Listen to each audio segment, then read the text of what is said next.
Did your lawyer have an addiction issue? Good afternoon. My name is Neil Burns, and along with my partner, Roshan Jain, we represent victims of legal malpractice here in Massachusetts. And today I've been asked to talk about legal malpractice with respect to addiction issues. You find out after your case that your lawyer had an addiction to whatever it was, alcohol, medication, legal medication, illegal medication, drugs, whatever, and you think it affected your case. Well, the first thing is to look at how the result of your case turned out. How did your case turn out?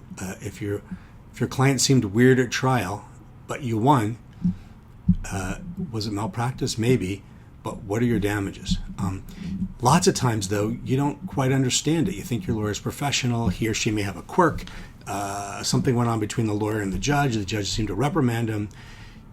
He or she said, well, that's because of some other case. And you don't know. You don't know what went on sidebar. You don't know what went on between two lawyers in the hallway. But we see this all too often where lawyers have a depression issue, which is not an addiction issue, of course, but it could be related. But we find out later on that there was an alcohol or a drug issue, and how does it affect things? It's no different from any other screw up. In terms of malpractice, we look at what did the lawyer have a duty to represent you zealously within the bounds of the law? Absolutely. Did the lawyer breach his or her duty? Well, we're saying they did in a legal malpractice case. They screwed up. They didn't win the trial. They didn't show up for a deposition. They didn't file the right papers. They didn't get an expert.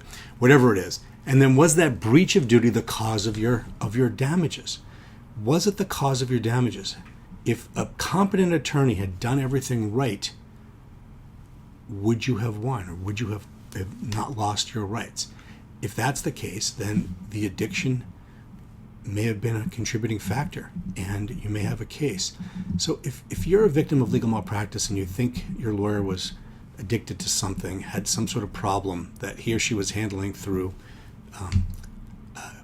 alcohol, medications, whatever, drugs, give us a call. We'll see how it affected things, and we'll see if we can help you. We've been incredibly effective because we're aggressive, we're focused, and we care about you.